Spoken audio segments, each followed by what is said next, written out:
Alhamdulillahnya juga kami juga sangat berbahagia karena sudah ada sekitar 7 sampai 7 mungkin ya paper yang ada di MBR itu disitasi di Scopus, dan beberapa di antara ini itu Q1 gitu ya. Jadi outlet ini saya rasa bukan outlet yang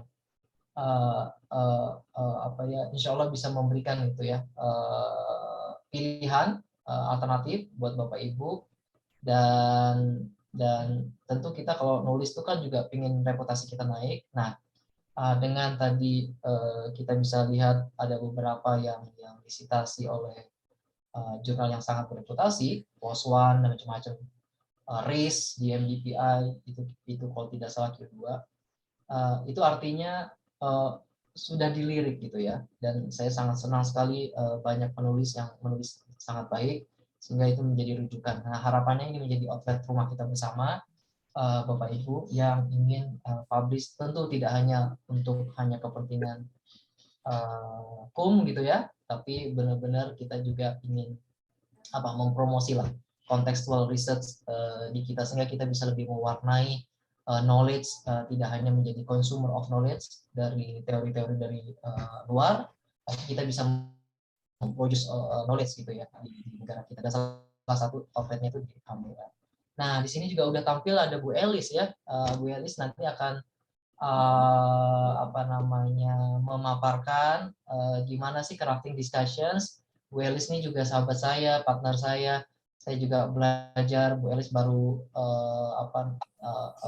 kalau suka multi level modeling.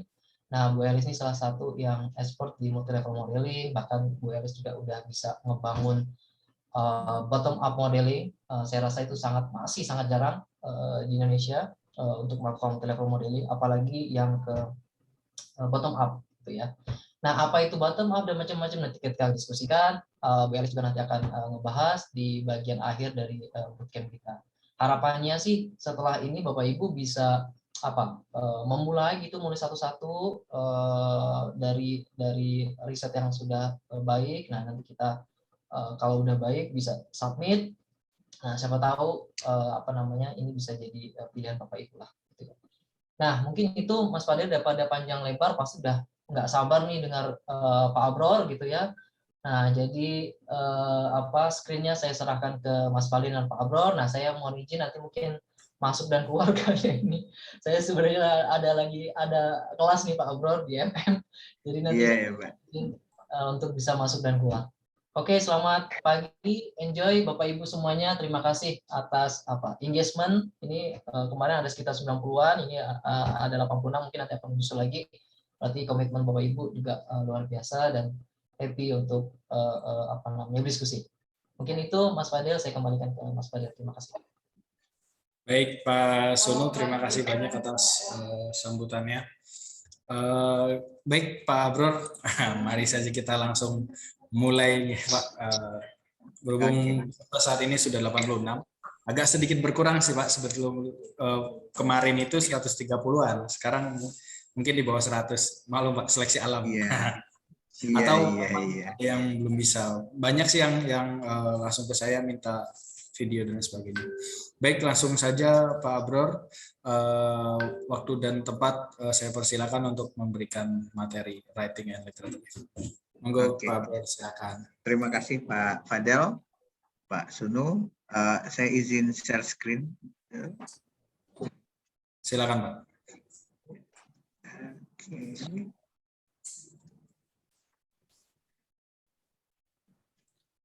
Baik, sudah terlihat Pak, jelas. Ya. Udah ya. Ya Pak. Oke, baik. Bismillahirrahmanirrahim. Assalamualaikum warahmatullahi wabarakatuh. Waalaikumsalam. Terima kasih banyak kita ucapkan kepada tim di AMBR ya yang telah mengundang saya untuk hadir di sini untuk berbagi. Kita sama-sama belajar di sini Bapak dan Ibu ya. Alhamdulillah hari ini kita diberikan kesempatan untuk berkumpul ya. Nah, pertama kali ya tentu terima kasih banyak pada Pak Sunu selaku editor in chief dari AMBR ini, dan selamat bahwa AMBR sudah mendapatkan Sinta 3. Walaupun sebelumnya AMBR ini sudah mendapatkan DOAJ terlebih dahulu dan juga Copernicus ya. Ya, Betul. Copernicus. Ya. Jadi sangat eligible untuk Bapak dan Ibu memasukkan tulisannya, dan ini akan bernilai seperti yang dikatakan oleh Pak Sunu tadi, itu 20. Apalagi mungkin Bapak dan Ibu sudah dapat informasi juga untuk publikasi. Sekarang sudah ada aturan baru ya Bapak dan Ibu, bahwa publikasi di jurnal internasional maupun di jurnal nasional itu tidak direview lagi oleh tim PAK, tapi sudah langsung dia masuk ya. Nanti dilihat, ada beberapa hal saja yang dilihat lagi oleh tim PAK. Nah, ini sebuah kemajuan juga untuk untuk kenaikan pangkat. Kalau tadi dikaitkan dengan kenaikan pangkat, sebelumnya jurnal yang sudah terbit dinilai lagi gitu. Nah, sekarang tidak. Baik, Bapak dan Ibu, pada hari ini saya diminta untuk memberikan sharing materi tentang crafting literature review. Jadi seperti yang dikatakan oleh Pak Sunu tadi, ini adalah bagian yang inti sebenarnya. Jadi karena tadi cerita pengalaman ya, saya akan ceritakan pengalaman juga Bapak dan Ibu sebelum masuk ke materinya. Jadi ini terkait juga dengan Pak Sunu sebenarnya. Jadi seperti yang dikatakan oleh Pak Sunu tadi, kami ketemu tidak secara tidak sengaja ya. Pada saat itu saya mengikuti sebuah conference, yaitu British Academy of Management di Newcastle di Inggris. Kemudian di sana saya ketemu dengan, saya nggak tahu apakah itu orang Indonesia atau orang Malaysia. Kemudian saya tanya, Bapak apakah orang Malaysia? Bapak Suni juga nanya ke saya, orang Malaysia ya? Ternyata kita sama-sama orang Indonesia. Itu awal pertemuan kami Bapak dan Ibu.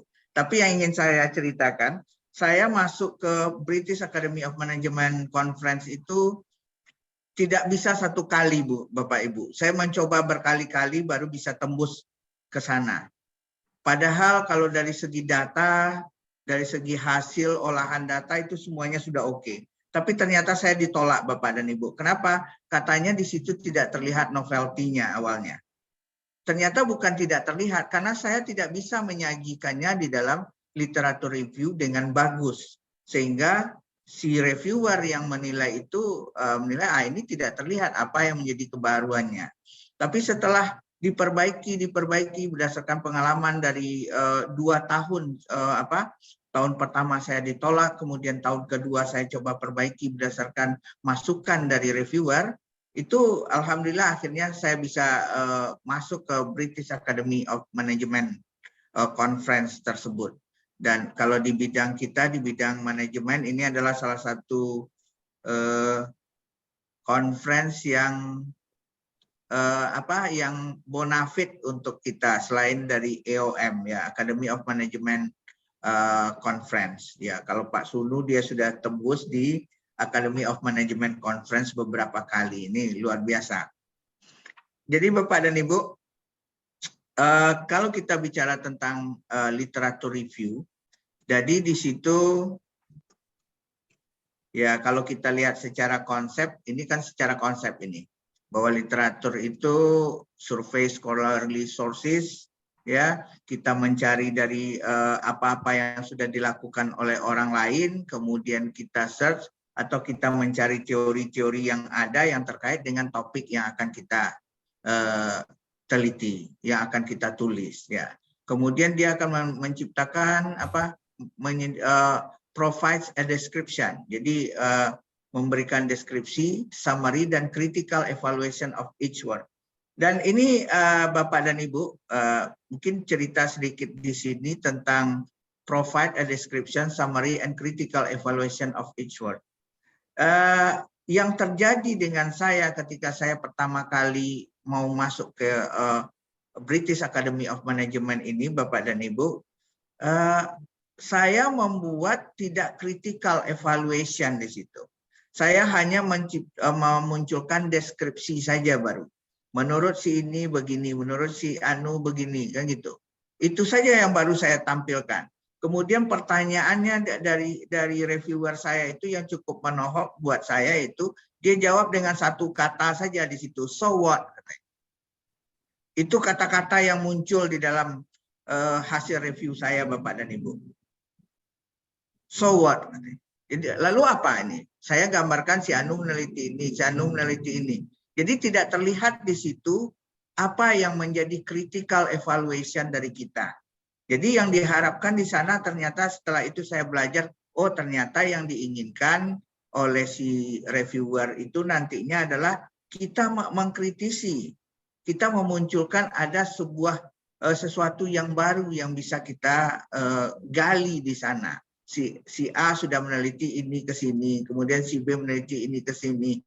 Kemudian kita menyimpulkan bahwa mungkin belum ada yang meneliti antara ini dengan ini.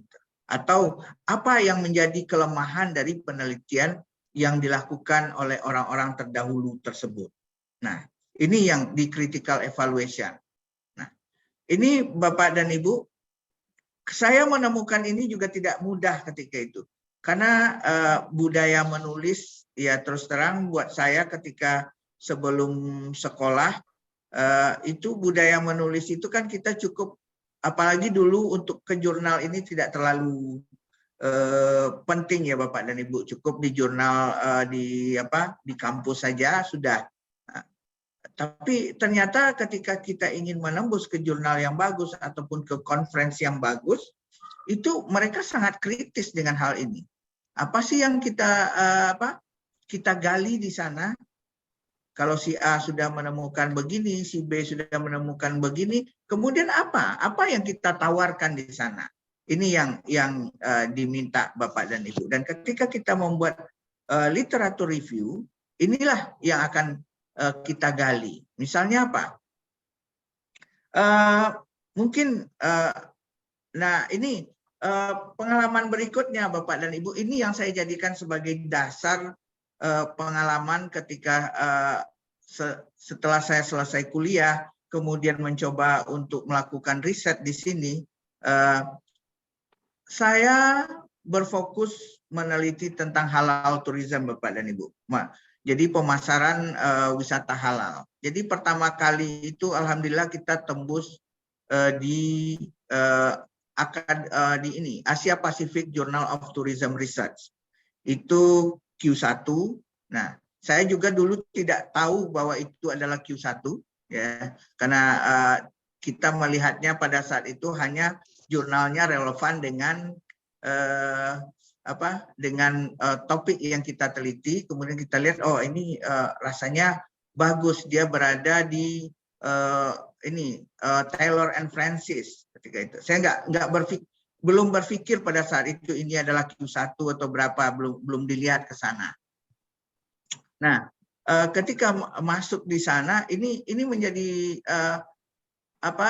sebagai bahan buat saya Bapak dan Ibu. Critical evaluation ternyata sama. Ketika kita mau masuk di jurnal, yang dikritisi itu adalah apa sih yang menjadi kebaharuan dari penelitian kita. Kita menampilkannya di literatur review itu dengan menyatakan bahwa penelitian yang dilakukan sebelumnya sudah sampai di sini, dan di sini. Tapi belum ada yang mengkaji sampai di sini. Itu yang kita berikan Bapak dan Ibu. Yang kita lakukan pada saat itu, kami di tim meneliti tentang halal tourism attribute, ya dihubungkan dengan kepuasan Muslim traveler. Nah, penelitian ini sudah dilakukan, sudah ada beberapa yang melakukan pada saat itu, tapi dalam konteks Indonesia pada saat itu masih sedikit. Saya buatkan salah satu kebaruannya di dalam literatur review. Saya buatkan ini belum banyak dilakukan di Indonesia. Tapi ternyata apa kata reviewer pada saat itu? Kalau sekadar hanya belum banyak dilakukan di Indonesia, ini tidak cukup untuk menjadi novelty. Makanya kita cari, oh ternyata ada hal-hal lain yang kita kaji di situ yang belum dilakukan oleh orang secara konsep. Itu yang kita gali Bapak dan Ibu di dalam literatur review. Nah, kemudian berikutnya adalah offers and overview of significant literature published on a topic. Kita juga melakukan. Dan kita lakukan semacam, mungkin tidak di topik ini ada. Sebelumnya di AMBR saya juga diminta untuk menyajikan topik tentang systematic literature review. Kita melakukan review literatur secara sistematik ya, dengan bibliometriknya. Kita melihat ini significant literature published ya, yang artikel-artikel yang sudah publish di jurnal-jurnal yang bagus. Nah, mungkin ini boleh boleh setuju, boleh tidak dengan saya Bapak dan Ibu.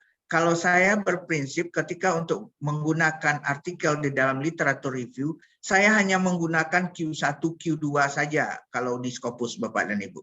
Saya tidak gunakan yang lain. Kenapa? Karena ini jadi poin penting saya lihat oleh oleh para reviewer. Literatur mana yang dia gunakan. Nah, karena ada satu pengalaman, saya menjadi reviewer di satu jurnal, kemudian di dalam mereview tulisan itu ada 2 orang, ada saya, satu ada orang lain, tapi kita tidak kenal karena dia double blind review. Tapi setelah hasil review itu keluar, ternyata artikel itu di reject. Saya tidak memberikan reject Bapak dan Ibu, saya memberikan major correction. Karena saya temukan di situ ada satu artikel, hanya satu Bapak dan Ibu. Satu artikel yang digunakan itu adalah dari jurnal Predator yang dia gunakan. Jadi saya sarankan, saya ketemu di situ, bahwa jurnal ini sudah dikeluarkan dari Scopus, ya, dari sudah di situ sudah yang sudah kan ada yang di cancel ya, yang di cancel oleh Scopus, ada listnya, masuk ke dalam itu. Saya sarankan bahwa peneliti menggunakan satu artikel yang sudah dikeluarkan oleh Scopus. Maka saya sarankan waktu itu, saya sarankan untuk mengganti dengan artikel yang lain. Tapi reviewer yang satu lagi Bapak dan Ibu, dia tidak tidak bertoleransi dengan hal tersebut. Langsung dia berikan reject. Dan keputusan dari editor in chief juga reject Bapak dan Ibu. Walaupun saya memberikan major correction. Nah ini. Sehingga, tapi itu tergantung Bapak dan Ibu. Mungkin Bapak dan Ibu punya pengalaman yang lain. Saya punya pengalaman seperti itu ketika tidak menggunakan artikel dari jurnal yang reputasinya yang betul-betul bagus. Kalau di Scopus saya menyarankan Q1 dan Q2.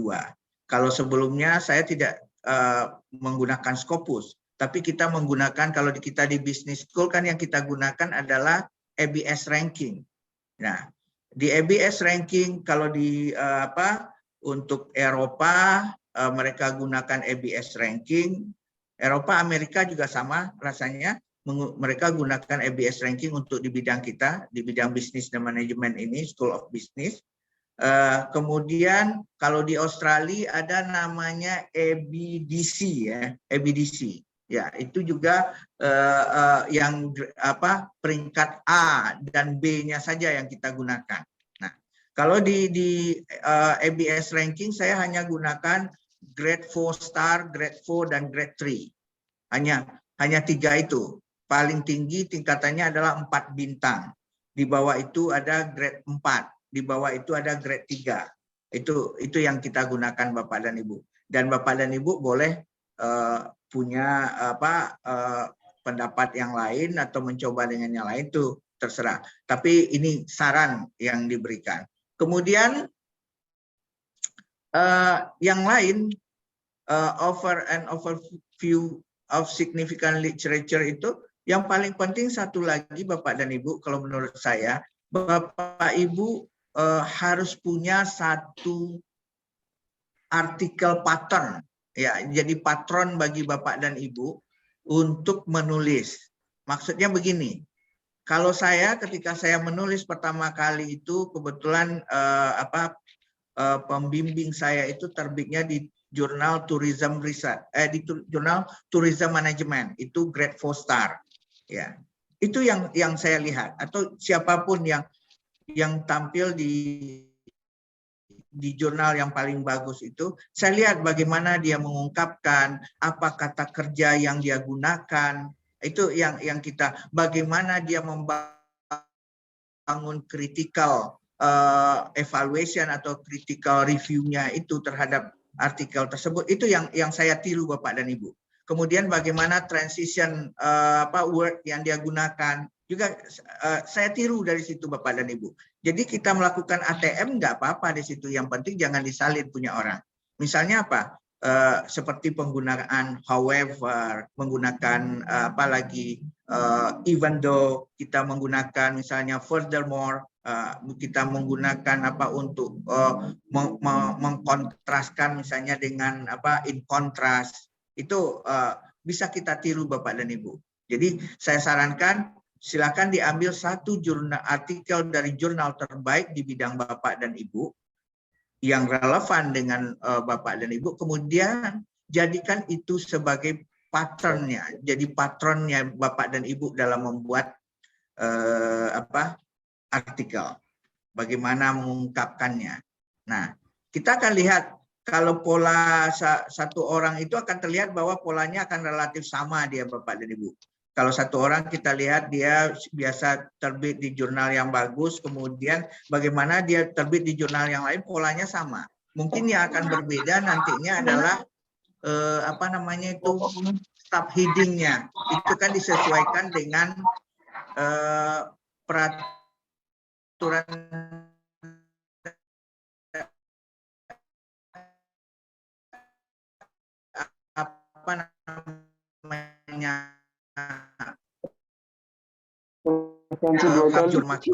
subheading ini apa nih? Subbab, bukan bab juga, subbagian di situ. Tapi dia masukkan itu di dalam introduction. Kalau dia menggunakan imbrat misalnya, kan ada polanya imbrat. Introduction, method, kemudian result and discussion. Tambah dengan conclusion di bawah. Nah, tapi ada juga beberapa jurnal dia membuat satu subheading tertentu untuk ini, untuk literatur review. Jadi itu polanya. Tapi tetap bahwa kita membangun sebuah critical evaluation. Nah, kemudian gives future research context by telling the story of work done so far. Nah ini dia Bapak dan Ibu yang minggu yang lalu Pak Arfi menjelaskan bahwa harus ada novelty. Apa sih yang menjadi novelty dari kita? Nah, apa yang menjadi novelty kita berikan dengan apa? Gives future research context by telling the story of work done so far. Yang sudah dilakukan selama ini apa? Kemudian yang kita lakukan saat ini apa? Mungkin saya bisa berikan contoh saja yang pernah saya lakukan, tapi ini bukan contoh yang terbaik ya Bapak dan Ibu. Silakan nanti cari yang lain. Tapi ini yang sudah saya lakukan. Sebentar.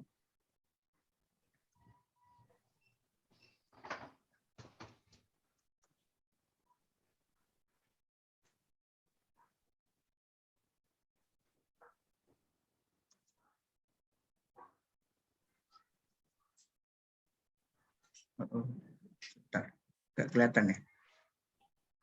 Saya share screen. Kelihatan Pak Fadel? Terlihat Pak, sudah terlihat. Ya. Ini pertama kali kami menulis Bapak dan Ibu, saya sebagai corresponding author di sini untuk Asia Pasifik Journal of Tourism Research. Nah, bagaimana kami membangun novelty-nya untuk di literatur review, dan kalau kemarin Pak Fadel menjelaskan tentang introduction, ini pola masing-masing saja Bapak dan Ibu. Saya introduction itu saya buat terakhir. Setelah artikelnya jadi, literatur review sampai dengan conclusion-nya jadi, saya baru mulai dengan introduction Bapak dan Ibu. Kenapa? Karena novelty-nya juga akan saya masukkan di sana. Makanya reviewernya menyarankan di sini memasukkan apa namanya novelty-nya itu juga di introduction-nya. Ini kita ceritakan di situ apa yang menjadi novelty. Nah, misalnya, unlike the previous studies, this research discusses the 3 theoretical contribution. Kita berikan di sini, di awal sudah kita berikan.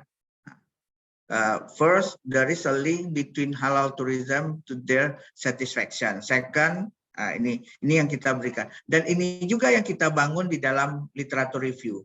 Kalau pola saya mungkin bisa jadi berbeda dengan yang lain kalau kita lihat Bapak dan Ibu. Saya awali dengan saya mengkaji tentang apa yang menjadi boleh dari variabel Y-nya atau boleh juga dari apa yang menjadi fokus kita.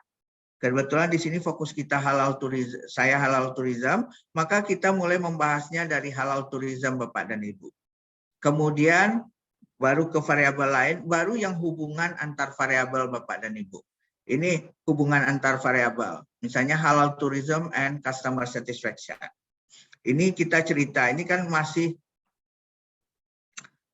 bercerita semacam deskripsinya. Batur 2014 sudah menginvestigasi ini, kemudian dilanjutkan dengan Ed and Al-Gohari juga melakukan. Nah, tapi kita berikan hal-hal di situ sampai kita membangun hipotesis.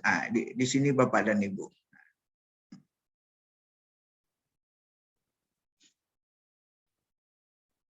Bahkan, tapi hati-hati juga menggunakan, kita kadang-kadang kan mengklaim terlalu overklaim. Belum ada yang meneliti ini sama sekali, kan gitu. Biasanya kita gunakan kata-kata di situ adalah to the best of our knowledge, misalnya. Sejauh pengetahuan kita belum ada yang meneliti ini, jadi masih bisa diterima Bapak dan Ibu. Itu kita membangun bagaimana kita membangun hipotesis. Ini pola hipotesis awal cara kami membangun Bapak dan Ibu.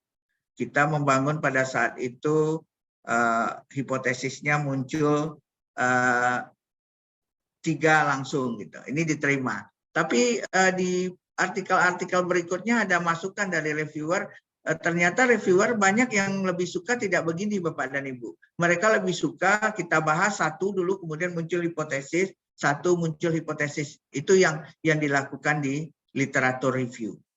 Nah, misalnya kita coba lihat.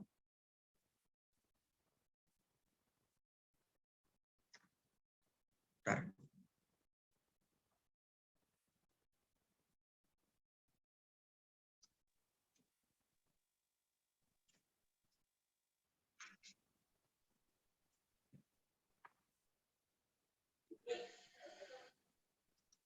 Bu Mel.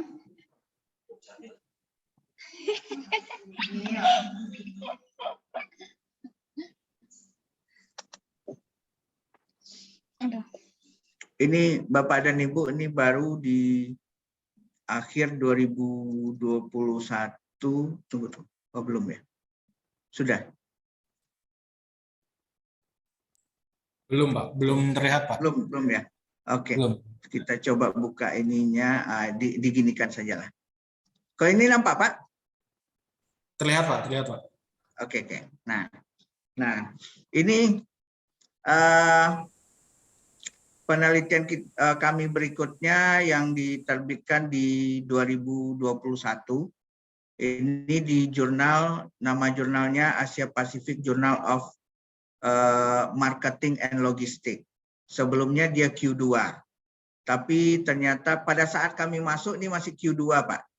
Tapi ketika tulisan kami keluar, ternyata ini sudah berubah menjadi Q1. Sehingga di Sinta dia berubah jadi Q1 dengan SJR-nya sekarang sudah naik juga ke 0,9 kalau tidak salah.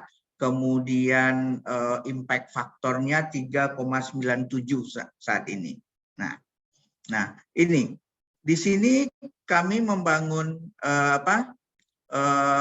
literatur review-nya sama polanya Bapak dan Ibu. Kami membahas religiosity, maka di sini kita kaji tentang religiosity terlebih dahulu, kemudian variabel-variabelnya, baru setelah itu hubungan antar variabel. Ini contohnya Bapak dan Ibu.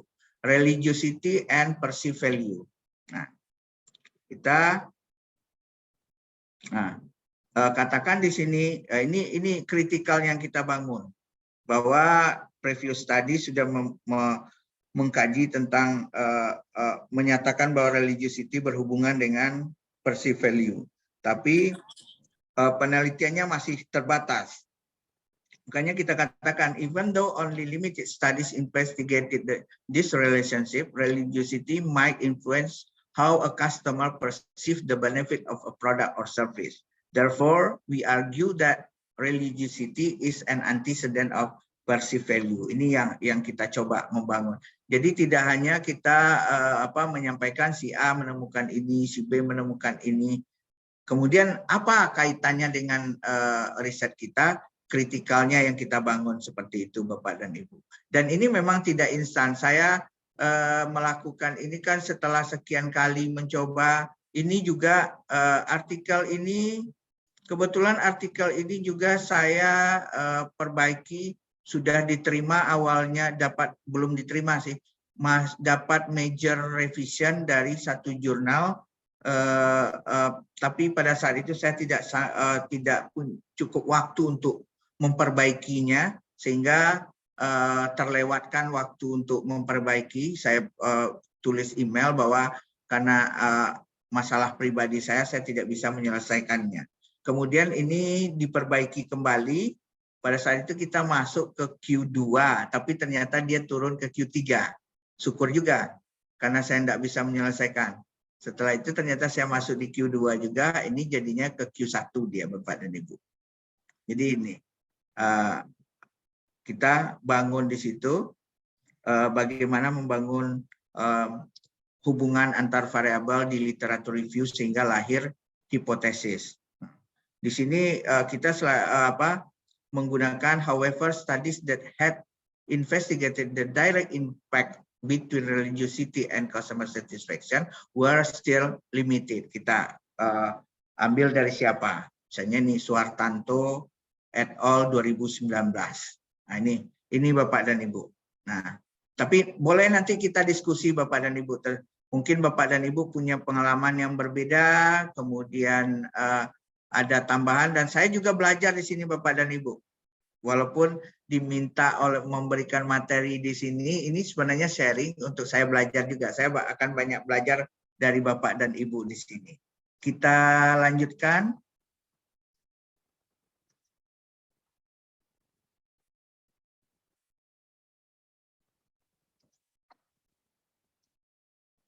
Ya. Ini alasan orang membuat literatur review Bapak dan Ibu. For a review paper itu biasa. Oke. Nah, ini apa sih gunanya kita membuat literatur review? Tadi kan praktisnya yang saya ceritakan karena ini oleh Pak Sunu tadi kita berbagi ini, tapi sambil itu kita jelaskan juga konsep-konsepnya. Sebenarnya dengan literatur review itu sebenarnya mendetermin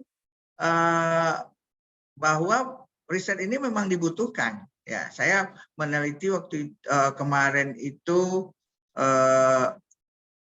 riset tentang halal tourism itu memang belum banyak dilakukan sehingga dibutuhkan.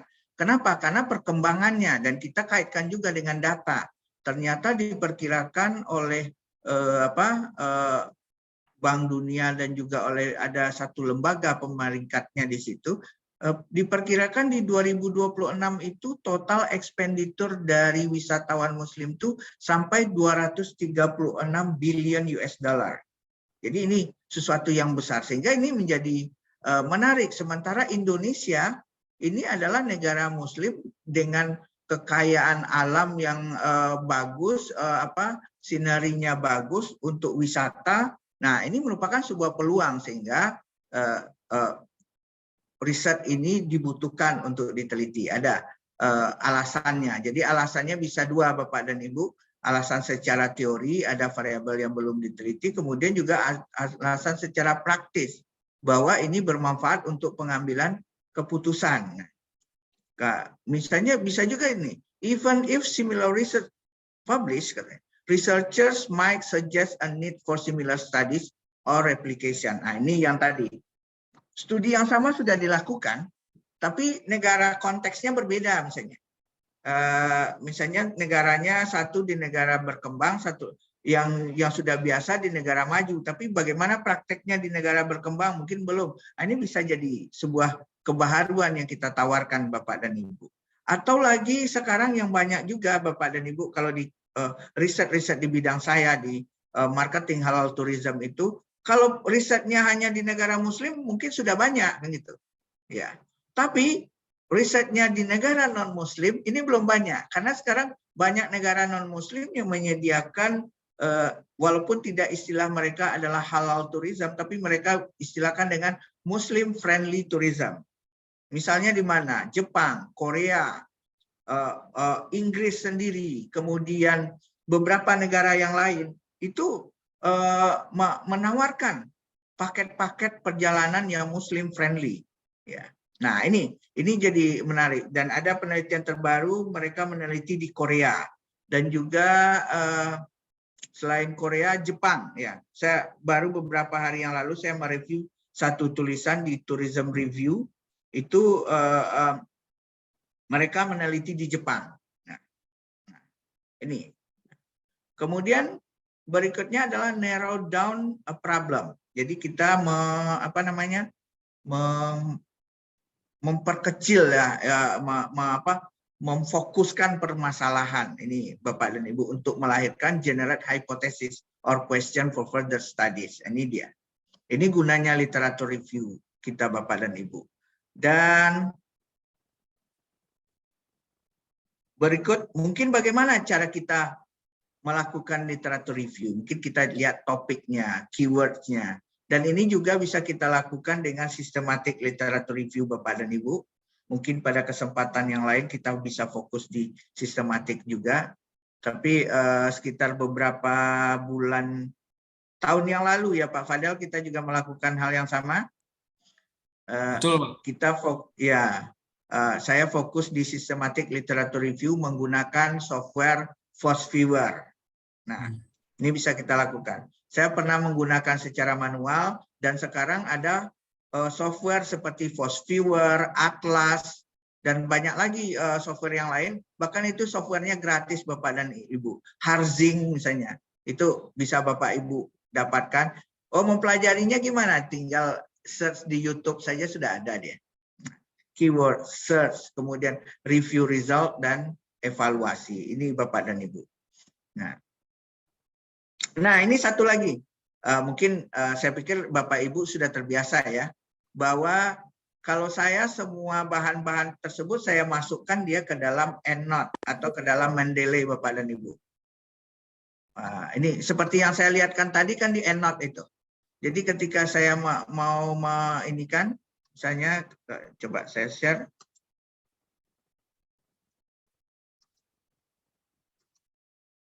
Ini kan di EndNote Bapak dan Ibu. Dan di sini misalnya saya kan sudah kumpulkan artikel. Kemudian saya tinggal inikan di sini juga any field-nya juga. Misalnya ada nggak yang menghubungkan antara tadi halal tourism dengan satisfaction misalnya kan gitu. Ini dari artikel yang sudah saya kumpulkan Bapak dan Ibu. Untuk kita membangun literatur review. Jadi ketika kita membangun hipotesis hubungan ini, tinggal klik ini saja Bapak dan Ibu. Lihat di sini, muncullah ada 3, 6, 7, 8, 9, ada 10. Ya, ada 10 artikel yang bisa saya gunakan sebagai bahan untuk membuat literatur review dalam mengkaji hubungan antara halal tourism dengan satisfaction. Atau misalnya apa? Sekarang itu misalnya perceived risk, ya. Kita juga sekarang mengkaji setelah terjadi pandemi itu orang tidak hanya memikirkan halal tourism tapi juga risiko. Di risiko kita juga ada perceived risk. Nah, ini ada ya, perceived risk and satisfaction. Atau perceived risk saja. Nah, atau hubungan variabel. Ini kalau versi free saja cukup banyak ini Bapak dan Ibu. Nih, kita juga ini sudah kita kaji sebelumnya. Ini terbit di 2021 Juni. Ini di JIMA Bapak dan Ibu, Journal of Islamic Marketing. Ini Q2, SJR-nya 0,52, tapi sekarang 0, berapa ya? Rasanya masih 0,52 ininya, SJR-nya. Ini Bapak dan Ibu. Kita ini modal yang kita gunakan.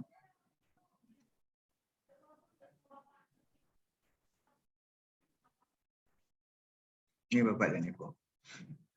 Ada health risk, environmental risk, financial risk dihubungkan dengan perceived value dan trust, tapi ada religiosity sebagai variabel moderasi. Ini yang kita coba Bapak dan Ibu.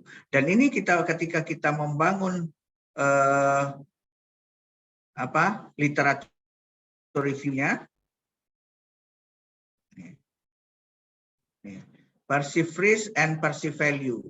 Karena di perceived risk itu ada 3, maka yang besarnya itu yang kita buatkan di sini. Ada environmental risk, health risk, dan juga financial risk. Nah, ini yang kita buatkan di sini, kita bangun, Bapak dan Ibu.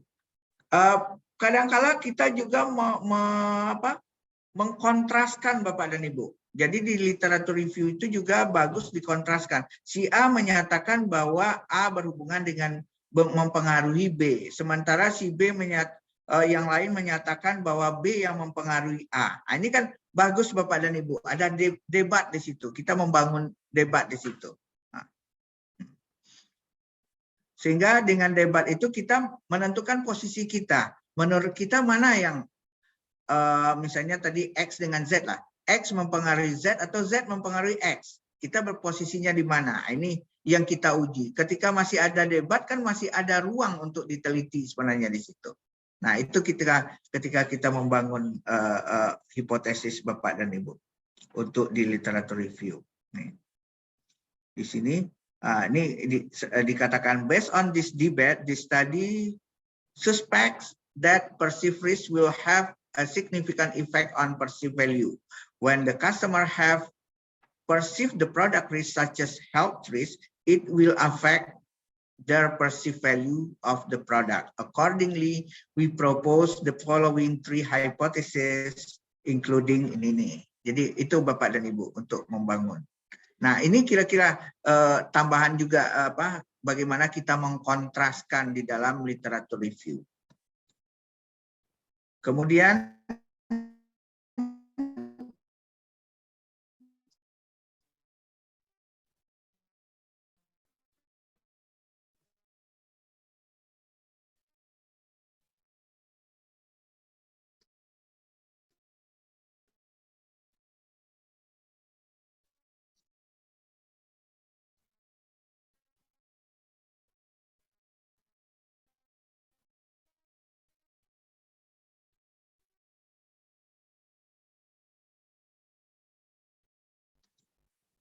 untuk tidak susah ini. Nah, ini poin penting Bapak dan Ibu. Ketika kita membangun literatur review ini be specific, ya. Jadi minggu yang lalu kan Pak Fadel sudah memberikan kayak funnel, kayak apa namanya itu? Funnel itu kalau di bahasa saya itu kayak kerucut ya, kerucut terbalik, ya. Jadi kita mulai dari yang umum, kemudian kita spesifikkan, be spesifik. Kemudian be selektif. Jadi nggak semuanya kita masukkan. Makanya di systematic literature review akan ada yang terbuang nantinya. Kami juga mempublish tulisan berupa systematic literature review, dan itu Bapak Ibu bisa juga melakukan hal tersebut. Dan juga terbit di kita terbit kemarin itu di tourism review Pak, Bapak Ibu. Itu tourism review itu juga Q1 dia dengan SJR-nya sekarang 1. Kemudian impact faktornya 5,34 kalau tidak salah. Ya. Be selective, focus on current topics, ya. Focus on sources of evidences. Jadi kita berfokus hanya di current topics. Ini juga fokus on current topics ini. Kalau ke mahasiswa saya sarankan Pak maksimum tuh hanya 10 tahun terakhir Bapak dan Ibu literatur review yang digunakan. Kalau untuk kita bisa publish, mungkin bagusnya kita gunakan 5 tahun terakhir lah. Kecuali kalau teori mendasar ya. Misalnya apa? Bapak Ibu kan menggunakan teori misalnya reason action theory. Reason action theory tentu kita kembalikan dia ke teori awal. Atau kita menggunakan teori apa lagi yang kita gunakan biasanya TPB. Ya, TPB itu Theory of Planned Behavior. Ya, kita menggunakan Theory of Planned Behavior tentu kita kembalikan ke teori awalnya. Ya, tapi untuk pendukungnya kita cari yang terbaru, mungkin 5 tahun terakhir.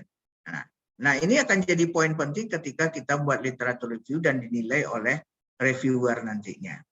Kemudian reference citation, masukkan dalam citasi. Organization of literature review, cara mengorganisirnya tadi itu pola yang ada berdasarkan jurnal yang kita acu. Ya. Avoid abbreviation, jadi hindari singkatan-singkatan. Sebenarnya enggak juga, walaupun di sini dihindari. Tapi kalau kita buatkan di pertama kali, yang penting kan di pertama kali kita buatkan Bapak dan Ibu. Misalnya apa? TPB tadi. Kita menggunakan istilah TPB, Theory of Planned Behavior dalam kurung TPB. Berikutnya bisa kita gunakan TPB saja lagi.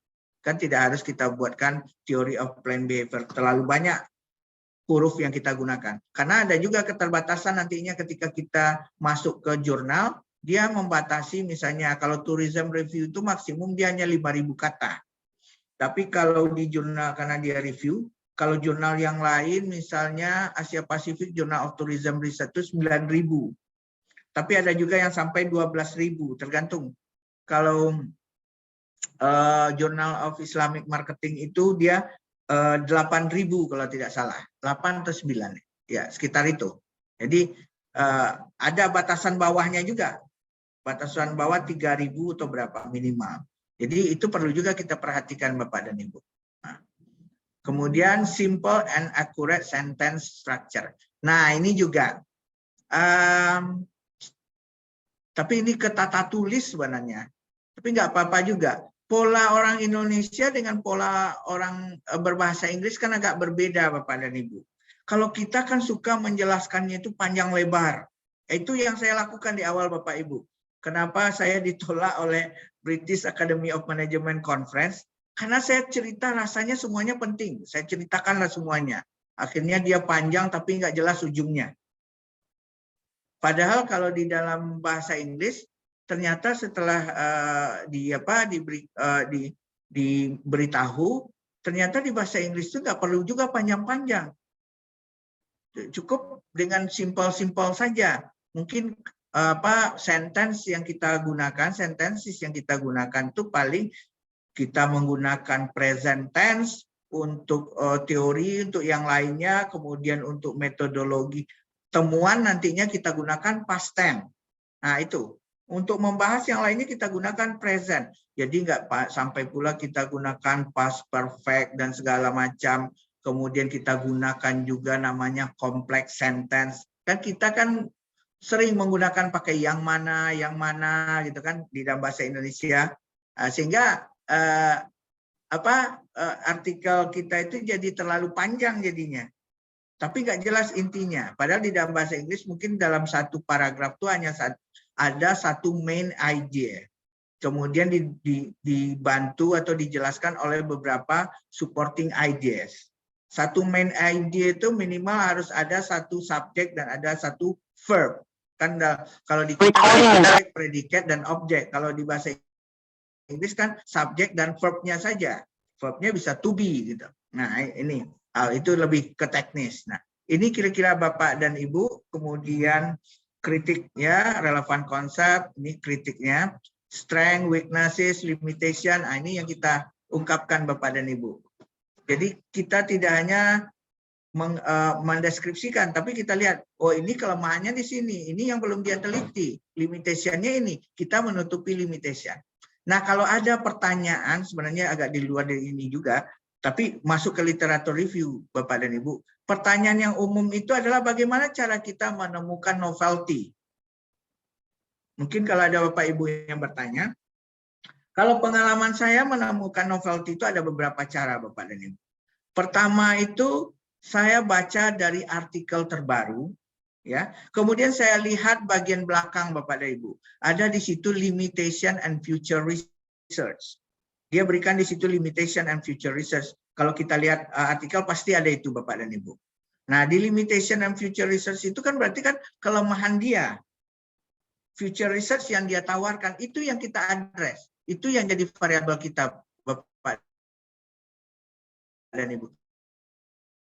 Tapi tentu tahun 70 Bapak Ibu ambil, atau tahun 80 atau tahun 2000 lah Bapak ambil, kemudian Bapak katakan ini adalah menutupi dari kelemahan riset yang dilakukan oleh si A tahun 2000. Padahal di tahun 2001 sudah diteliti oleh orang lain, tidak jadi baru lagi penelitian kita. Tapi kalau penelitian 2022 yang dilakukan oleh si X, dia menyatakan limitation-nya ini, future research-nya ini, berarti kan belum dia teliti, Bapak dan Ibu. Itu yang kita teliti. Itu untuk menemukan novelty. Atau dari apa? Mungkin novelty itu juga dari gap-nya itu dari practical gap. Ini dibutuhkan. Ini sebuah peluang yang ada seperti yang saya ceritakan tadi. Halal tourism itu sangat menarik. Kenapa? Potensi untuk menghasilkan uangnya banyak. Ya. Sementara Indonesia adalah sebagai negara dengan Muslim yang terbesar dan memiliki kekayaan alam dan sumber pariwisata yang begitu besar. Kenapa kok yang mendapatkan keuntungan itu malah Thailand, malah Malaysia kan gitu. Nah, ini sebuah gap yang kita lihat secara praktis. Apa yang harus dilakukan untuk menjawab itu? Ini Bapak dan Ibu. Sehingga dari artikel yang ada itu bisa kita bahas limitation-nya, weakness-nya, strength-nya apa. Logiknya tadi kita membangun bahwa si A menyatakan ini, si B menyatakan ini, tapi dia belum menyatakan ini. Dengan itu kita simpulkan bahwa ini layak untuk diteliti dan belum diteliti oleh yang lain. Nah, itu yang kita berikan Bapak dan Ibu. Framework, oke. Ini interrelationship, ini sudah dijelaskan sebenarnya tadi dalam konsepnya. Kemudian teori, ada yang menyatakan teori, ya. Underpinning teorinya bisa dia berupa grand teori yang kita mau melihat dari perspektif teori apa. Ini penting Bapak dan Ibu. Nah, beberapa jurnal saya mengalami, saya hanya melihat hubungan antar variabel saja, tapi saya ditanya, setelah itu Bapak mengambil dari teori apa gitu. Di sini belum kelihatan. Saya meneliti tentang psychological safety. Ya, dihubungkan dengan organizational performance. Kemudian dilihat oleh reviewer, Bapak menelitinya dari teori apa? Nggak kelihatan di sana. Anda meneliti teori apa? Ternyata setelah saya kaji, ini adalah dari social exchange theory. Kita kembangkan di sana. Atau dari teori TPB tadi misalnya, kita mengambil teori TPB. Kan di teori plan of behavior itu kan ada subjective norm, ya. Ada arahnya kan ke attitude kan.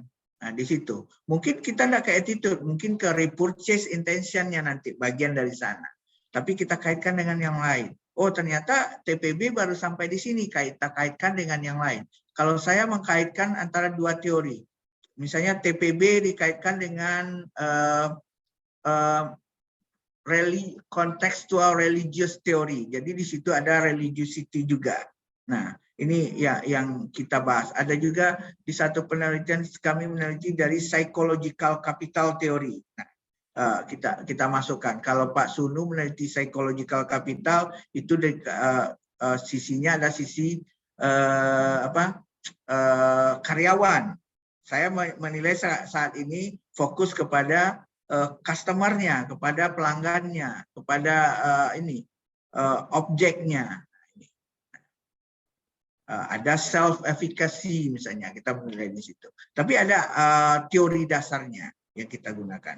Ini kira-kira Bapak dan Ibu, ini bad literature, ini contohnya kita hanya memberikan yang seperti disampaikan tadi. Ini sama, ini ada bad, satu ada yang good literature, Bapak Ibu. Yang bad itu dia mengatakan begini saja, a number of authors have discussed cultural dimensions such as Hofstede and Swart. They spend a lot of time looking at different cultures in different countries. They identified a number of culture dimension, bla bla bla bla. Tapi tidak kelihatan, ini kayak deskripsi pembaca berita saja dia. Tidak ada kritikalnya, makanya dikatakan ini sebagai bad literature review. Kalau yang bagusnya gimana? Ini katanya good literature review itu katanya order of the themes categories doesn't matter as much as the content. Ya, jadi urutannya nggak penting, tapi yang penting itu adalah kontennya katanya.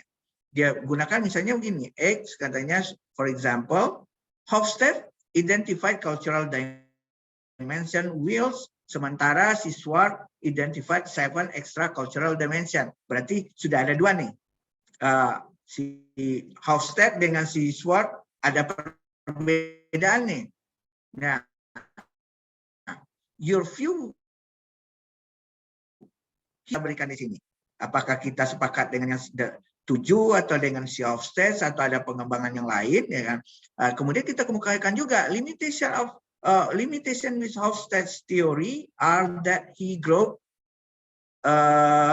the Arab countries together as one wheel. Swart data appears slightly outdated. Nah, ini kemudian apa yang menjadi fokus kita? On the other hand, both theories are relevant to the cross-cultural literature because they take into account many cultural determinants. Kemudian baru poin kita lagi. Apa yang mau kita ungkapkan di situ? Itu kira-kira Bapak dan Ibu ketika kita membuat literatur review. Ya, ini contoh yang tadi.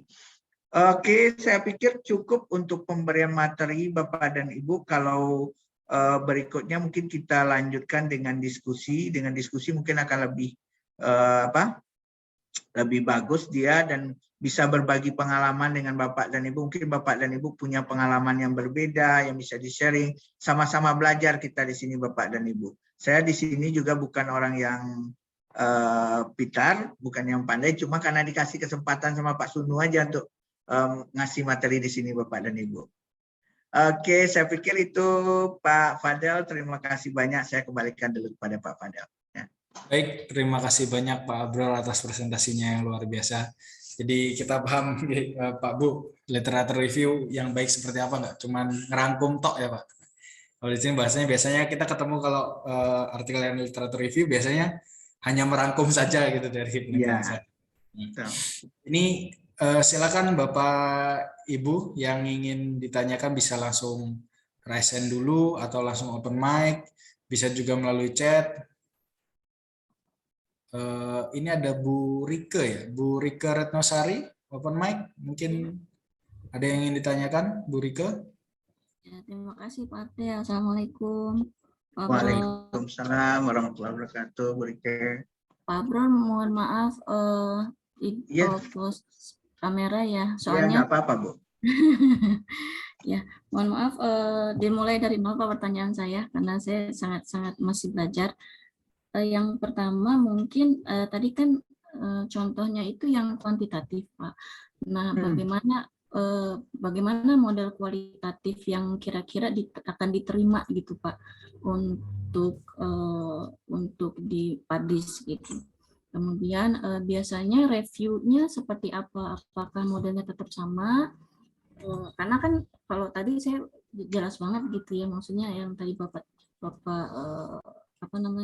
informasikan, hanya saya agak karena saya arahnya ke kualitatif Pak. Jadi mungkin apakah mungkin bersinggungan dengan metodologi, apakah metodologinya harus clear juga atau misalnya lebih spesifik atau seperti apa kayak gitu. Biasanya kekurangannya itu di metodologi biasanya kalau saya Pak. Gitu. Terus kemudian Pak untuk keywords, apakah keywords itu hanya merupakan pointer-pointer yang memang dari konten yang kita ambil, biasanya kan ada yang spesifik, yang memang itu yang kita kaji. Tapi apakah ada keywords-nya itu berdasarkan poin dari judul, subjudul dari literatur itu sendiri. Mungkin itu aja, Pak. Makasih. Oke. Assalamualaikum. Waalaikumsalam warahmatullahi wabarakatuh. Mungkin bisa langsung dijawab dulu Pak Abdul. Jawab langsung ya Pak ya, nanti daripada kelupaan nanti. Oke, Ya, terima kasih Bu Rika. Ini menarik sekali pertanyaan Bu Rika ini. Ya, memang saya di kuantitatif Ibu. Dan bagaimana pula dengan model review di kualitatif, kan itu pertanyaan pertama tadi. Nanti mungkin ada yang lain yang share. Tapi sepanjang pengetahuan saya, cara mereview itu tidak akan jauh berbeda Bapak dan Ibu. Ketika kita di kuantitatif mungkin kita punya di situ yang namanya paling penting di kuantitatif itu literatur review. Kenapa penting? Karena kita menguji teori di situ. Kita kan pendekatannya pendekatan dari yang sudah dilakukan oleh orang, kemudian harus ada teori yang mendasarinya itu. Sementara di kualitatif, karena di situ kan fenomenologi misalnya, kita menemukan dari fenomena yang ada. Bagaimana pula kita buat literatur review? Tapi dari beberapa artikel yang saya baca dan juga mungkin Ibu bisa baca di misalnya untuk metodologi kan ada Creswell misalnya kita lihat di situ. Dia tetap menggunakan mungkin ada yang namanya kalau di kita namanya grand theory, di situ mungkin ada istilahnya teori dasar atau teori apa yang mendukung dari temuan dari penelitian Ibu. Nah, ini saya mau cerita juga Bapak dan Ibu. Saya punya seorang teman. Teman saya itu meneliti tentang perilaku orang Jawa di rumah. Ya, dia orang bahasa Bapak dan Ibu. Kebetulan sama kuliah, sama satu kota tempat tinggal dengan saya. Beliau meneliti perilaku orang Jawa untuk mengungkapkan hal-hal yang khusus. Mungkin ada percakapan di tempat tidur lah, itu istilahnya. Nah, dia lakukan secara kualitatif. Kalau itu kan pakai rekaman Bapak dan Ibu, dia rekam itu. Walaupun agak kesulitan juga dia melakukan itu. Kenapa? Karena orang kita kan agak risih dengan yang begitu untuk direkam ini. Tapi akhirnya berhasil juga dia. Nah, di situ saya tanya teorinya teori apa? Ini ada semacam akar teorinya atau apa istilahnya? Saya lupa istilahnya. Kalau di kita kan ada namanya grand theory, teori besarnya gitu kan. Nah, tapi dia ungkapkan di situ, tetap di literatur dia gambarkan itu Ibu Bu Rika. Tapi mungkin tidak spesifik sampai dia menemukan sesuatu yang baru di sana. Nah, tapi memang yang kata Ibu tadi, ketika dia mau publis, persoalannya bukan di teori dia Bu, tapi di metodologi dia bermasalahnya. Bahwa metodologinya itu betul-betul harus clear. Misalnya, walaupun sekarang kajiannya tidak metodologi, kenapa? Salah satu yang dia minta itu adalah concern. Ketika itu di luar dari ininya. Jadi concern dari si partisipan. Kalau di kuantitatif kan namanya responden. Kalau dia namanya istilah mereka itu partisipan. Jadi ada concern yang harus ditandatangani. Jadi etiknya Bapak dan Ibu. Sekarang kita sudah mulai dengan itu bahwa harus ada etik. Beberapa jurnal malah kalau tidak ada bukti ethical clearance-nya mereka nggak mau terima artikel kita. Nah, ini jadi di metodologi betul Bu Rika, dia di metodologi dia pastikan ini validitas internalnya, validitas eksternalnya seperti apa, kemudian bagaimana dia membangun misalnya kalau dia dengan interview, dia membangun interview protokolnya seperti apa. Nah, itu yang dia kejar Bapak dan Ibu. Kalau di kuantitatif mungkin ya metodologi juga, tapi karena di kuantitatif sudah lebih baku metodologi yang digunakan, itu agak lebih mudah. Makanya di literatur review yang dikejarnya. Nah, kalau di kualitatif, di metodologi itu apalagi yang apa istilah penelitiannya? Yang penelitian dia terlibat langsung. Etnografi, Prof. Etnografi, ya, terima kasih, Pak. Ya, etnografi itu kan susah juga kita mengukur validitasnya. Akan ada bias di situ. Tapi ada di penelitian kualitatif itu nanti protokol untuk memastikan bahwa ini secara metodologi dia bisa dibenarkan. Nah, ini yang dikejar oleh reviewer, Bapak dan Ibu. Misalnya apa? Ya, ada review protokol, kemudian ada props. Di awal saya pernah mau meneliti mixed method, Pak. Digabungkan antara kuantitatif dengan kualitatif. Tapi akhirnya saya nggak kuat, akhirnya saya berfokus di kuantitatif saja. Kuantitatif dengan kualitatif berbeda, ya. Banyak yang mengatakan kalau kuantitatif dia melihat di permukaan saja, tapi bisa lebar untuk membuat justifikasi, untuk membuat generalisasi. Tapi kalau kualitatif, dia penelitiannya tidak lebar, tidak banyak, tapi mendalam dia. Fokus pada satu hal, tapi dia bisa gali lebih dalam di situ. Nah, biasanya orang menggabungkan setelah kualitatif, dia gunakan kuantitatif, setelah itu dia validasi lagi dengan kualitatif. Jadi itu Bapak, Ibu. Kemudian keywords. Keywords gimana? Keywords itu sepengetahuan saya dia menggambarkan artikel. Kenapa? Keyword itulah yang mempermudah orang nantinya untuk mencari artikel kita, Bu. Kalau kita gunakan keywordnya keyword yang salah dari riset kita, maka ketika dimasukkan keyword itu oleh orang di mesin pencari, misalnya masuk di Science Direct, misalnya masuk di Emerald, masuk di mana di Springer dan yang lainnya, itu yang ketemukan yang berdasarkan keyword, Bapak dan Ibu. Setelah dia baca ternyata isinya berbeda dengan keyword. Dia buang artikel kita, nggak akan disitasi artikel kita. Nah itu. Sehingga kalau saya sarankan ya memang keyword itu sesuai dengan apa yang kita teliti. Kalau di kuantitatif seperti yang saya lakukan di sini, misalnya ini Bapak dan Ibu, kita coba lihat.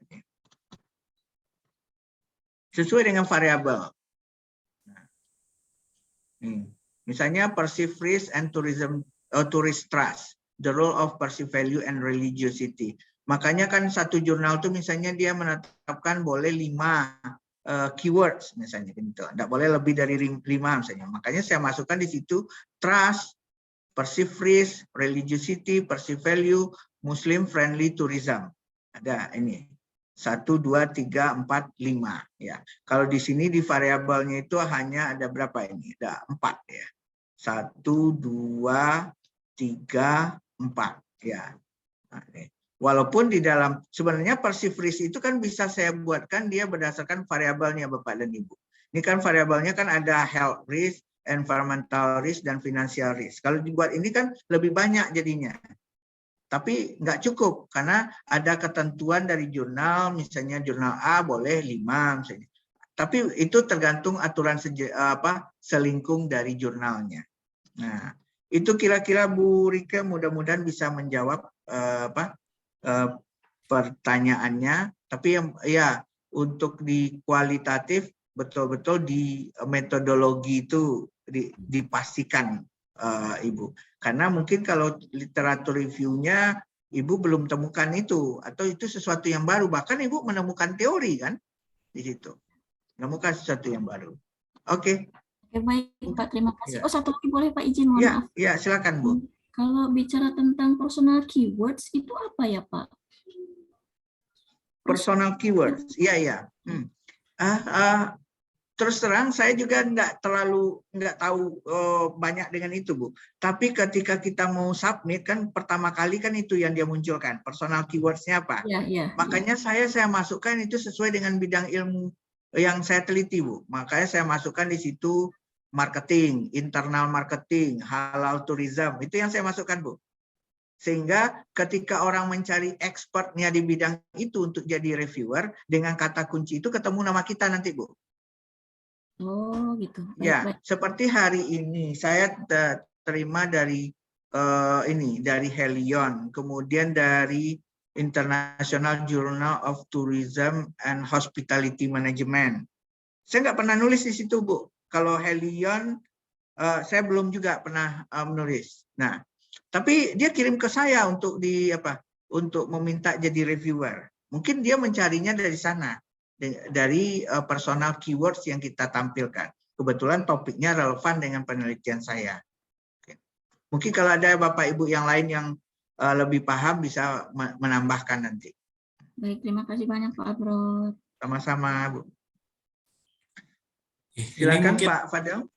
ya Pak, kita ke Pak Martin Puyo dulu Pak, yang sudah raise hand Oke, dari. Silakan Pak Martin. Iya, terima kasih. Assalamualaikum warahmatullahi wabarakatuh. Ya, mohon maaf ini saya tidak hidupkan kamera. Nggak apa-apa, Pak. Ya, terima kasih atas pencerahannya, Pak. Menarik sekali ini literatur review yang kemudian tembus di Scopus ya. Ada yang menarik yang disampaikan oleh Bapak tadi, yang nyambung juga dari penanya pertama itu Pak, tentang kualitatif. Nah memang saya lebih fokus juga di kuantitatif. Nah untuk menentukan gap riset itu adanya penelitian-penelitian yang sudah kita, ya untuk mereview literatur ini mungkin awalnya kita bikin mapping dulu ya, mungkin begitu.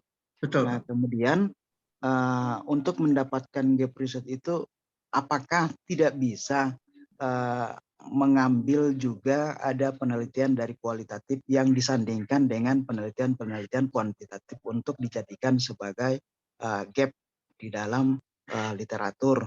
Kemudian tadi juga saya sempat dengar untuk pengembangan hipotesis yang terbangun itu adanya adanya penelitian-penelitian yang saling berbantahan atau berdebat gitu kan. Nah, yang saya tanyakan di sini, apakah penelitian yang terjadi perdebatan itu adalah hasil temuan atau inkonsistennya arah dari pengaruh tersebut. Nah, kemudian kalau yang setahu saya itu untuk literatur yang saling berdebat itu untuk mendapatkan novelty itu di awal dari penulisan itu mungkin dituangkan di latar belakang. Nah, kalau seperti apa yang disampaikan tadi untuk membangun hipotesis katanya harus ada perdebatan. Nah, untuk menentukan hipotesis itu kan bisa jadi bingung, kita akan menentukan arahnya pengaruh kemana gitu kalau misalnya ada perdebatan. Nah, pertanyaan tadi itu ke arah sana. Perdebatan yang dimaksudkan ini perdebatan yang hasil interpretasi dari risetnya yang berbeda atau arah dari pengaruhnya itu yang berbeda. Nah, mungkin itu dari saya saja Pak. Terima kasih. Oke, terima kasih Pak. Gimana Pak Fadel? Langsung dijawab atau gimana? Jawab dulu aja Pak, nanti biar bisanya tinggal yang di chat. Oke, terima kasih Pak. Jadi terima kasih Pak Martin. Pertama, gap research bisa nggak dari kualitatif? Ya bisa Pak, sangat bisa. Jadi kualitatif itu kan dia berfokus di satu topik, tapi mendalam dia, tapi tidak bisa digeneralisir kan. Nah, dalam dia. Nah, makanya di situ untuk pengembangan berikutnya bisa kita kembangkan jadi pertamanya kualitatif, kemudian kita kembangkan dia menjadi kuantitatif. Itu bisa menjadi menjadi kebaharuan bagi kita Pak. Dan itu yang menjadi nilai yang kita jual dari artikel kita. Kalau ditanya oleh orang nanti apa kebaharuannya, apa yang mau kita jual, ini kontribusinya. Nah itu yang pertama Pak. Memang sangat bisa. Maaf. Kemudian yang kedua, debat apakah hasil temuannya atau inkonsistensi pembahasannya atau inkonsistensi dari hasil temuan. Ya, misalnya di hasil temuan, kalau hasil temuan itu biasanya kan bisa juga dia tidak, si A menyatakan berpengaruh secara signifikan. Kemudian pas temuan kita tidak signifikan dia kan Pak, misalnya di hipotesis kita. Itu bisa juga bahwa dari sekian penelitian hanya beberapa yang menyatakan dia signifikan, tapi banyak yang tidak signifikan. Ini kan perlu kita kaji juga Pak. Atau dari yang tadi, si A menyatakan bahwa X berhubungan dengan Z, tapi mempengaruhi Z. Tapi si yang lain mengatakan Z yang mempengaruhi X. Nah, ini kan debat. Nah, itu bisa kita jadikan keduanya, Pak, untuk sebagai sumber kebaruan bagi kita. Sehingga apa? Sehingga kita ingin memastikan kira-kira dari perspektif kita mana yang akan kita mana yang lebih pas. Tentu setelah kita kaji dari teori-teori yang lain, Pak. Mungkin pendekatannya apa. Nah, ini juga saya pernah di satu conference ketemu dengan seorang peneliti. Dia meneliti tentang hubungan satisfaction dengan loyalty. Nah, ketika itu dia sudah dia ceritakan awalnya saya tidak ketemu teorinya, Pak, katanya. Walaupun kalau sekarang kan teori itu sudah mature ya, sudah banyak yang meneliti satisfaction kepada loyalty. Tapi ketika dia meneliti dulu itu belum. Dari mana saya ambil? Akhirnya saya mengambil dari teori perkawinan, katanya.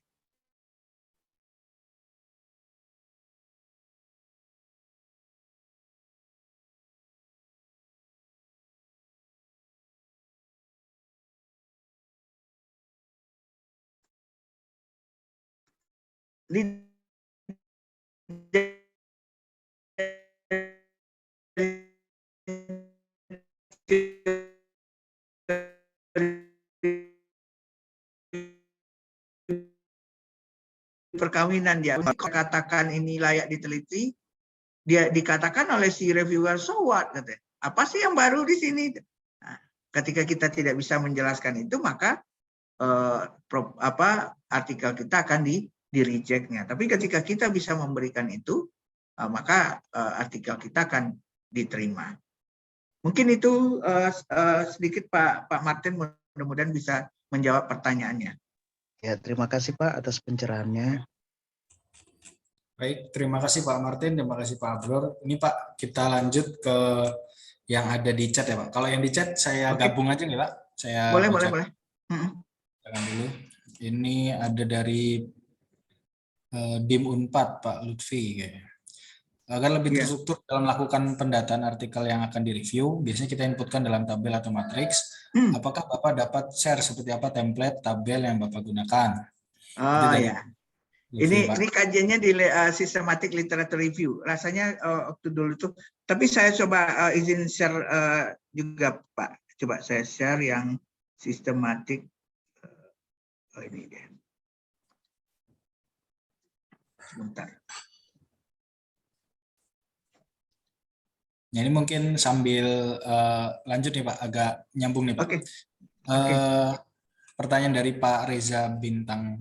Pak Reza, ini tips and trick gitu Pak. Tips and trick agar artikel literatur review kita menarik sehingga kemungkinan ditolak kecil. Oke. Nanti kita coba share di sini Bapak dan Ibu. Kita coba ini yang systematic review. Ini. Sorry. Ini.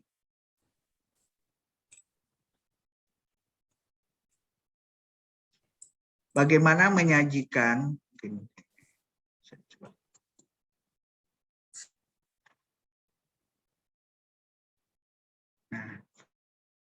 untuk sistematik literatur review ini mungkin nanti tapi fokus ke pertanyaan Pak Reza, gimana cara kita memetakan ini, saya pakai Foursquare. Ini yang saya lakukan Pak. Jadi pertama petanya yang saya buat dari dari sekian jurnal setelah kita dari awal lah ini. Saya melakukan systematic literature review itu menggunakan 4 sumber. ABI Inform atau ProQuest ya, kemudian Science Direct, PsycInfo, dan Web of Science. Total yang saya dapatkan 593. Kemudian dari 593 itu ternyata ada duplikasi. Karena ditemukan dari berbagai sumber, duplikasi, hal yang sama, tinggallah 428 Bapak dan Ibu. Dari 428 itu saya keluarkan pula 365 berdasarkan inclusion kriteria. Inclusion kriterianya apa? topiknya sesuai, bidangnya sesuai misalnya. Kemudian dia ada di ABS ranking grade 4 bintang, 4 dan 3. Hanya itu yang dibuatkan. Kemudian ternyata tersisa 63. Dari 63 inilah yang saya analisis, buatkan matriknya Pak Reza tadi ya. Pak Reza, saya temukan dia di sini di 20 jurnal. Ya. Dia ketemu di 20 jurnal, ini dia ABS ranking 4 bintang, 4 dan 3 saja. Ini saja yang kita bisa kelihatan ya Pak. Kemudian buatkan H indeksnya. Kemudian apa lagi? Ini penyajiannya, dan juga kita sajikan ada ini Pak.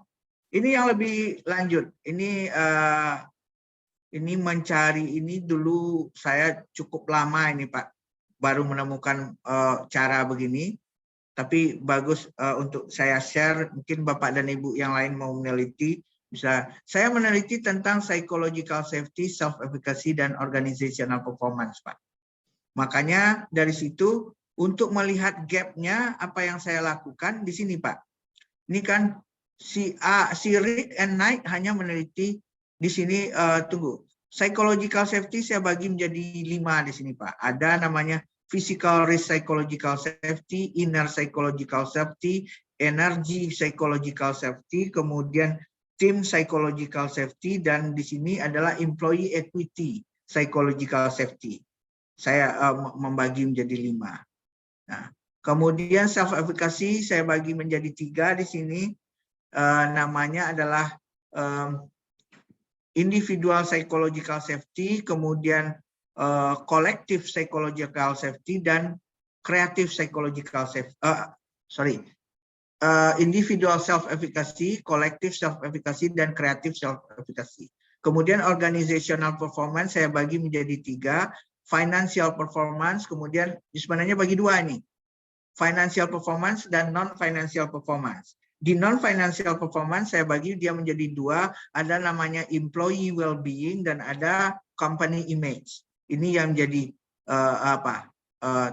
variabel-variabel saya Bapak dan Ibu.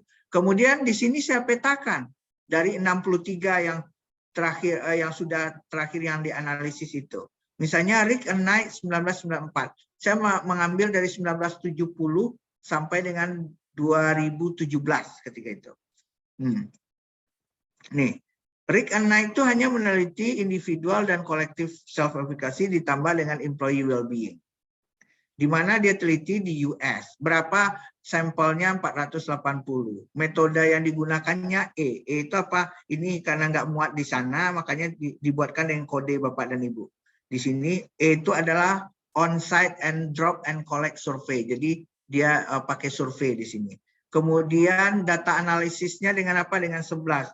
11 itu apa? Structural equation modeling. Kemudian saya lihat lagi GSNC-nya berapa? Google Scholar number of citation. Itu 232. Nama jurnalnya apa? Journal of Applied Psychology. ABS rankingnya berapa? 4. Ya. Kemudian impact faktornya 2013, ini masih 2013, yang diambil waktu itu 4,367. Jurnal starting time ini tambahan saja. Dia mulai tahun 1917. Ini Pak, dan ini berikutnya itu baru belum secara detail. Untuk detailnya sistematik saya lakukan di sini Pak. Betul-betul dibaca satu-satu yang 63 itu. Kemudian kita analisis di situ. Satu penelitian pertama itu misalnya Phil and Halley 1982. Dia meneliti apa sih gitu. Riset questionnya apa? Di sini aims-nya atau research question-nya adalah to examine the effect of 13 appraisal system characteristics on the verdict renderer in 66 employment discrimination cases. Nah, metodologinya ini, alat analisis ini, kemudian limitation and future research-nya apa. Nah, ini yang saya petakan Bapak dan Ibu. Sehingga dari situ saya bisa membuatkan petanya. Dan juga ketika jadi systematic review, dia bisa kita tampilkan penyajiannya. Ini berapa citasinya, dan yang lain. Ini kira-kira Pak Reza, Dan kalau ditanya nanti ada contohnya nggak Pak yang pernah dilakukan? Ini yang pernah saya lakukan Bapak dan Ibu, yang pernah kami lakukan. Systematic review. Jadi saya ada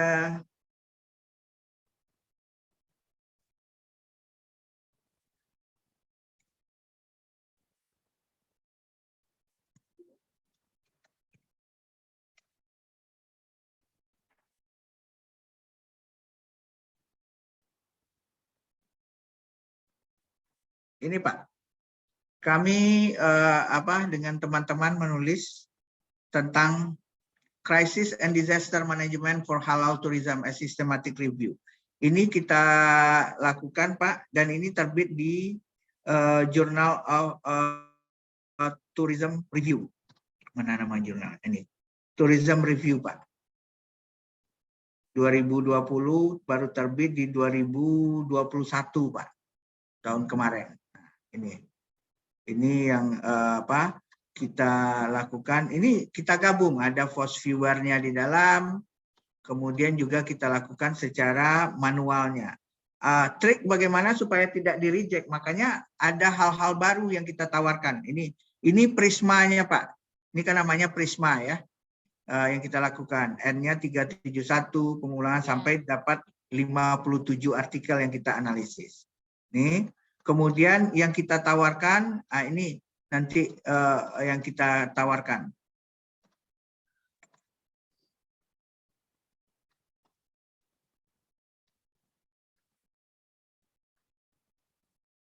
Discussion-nya. Nih, Bapak dan Ibu. Ada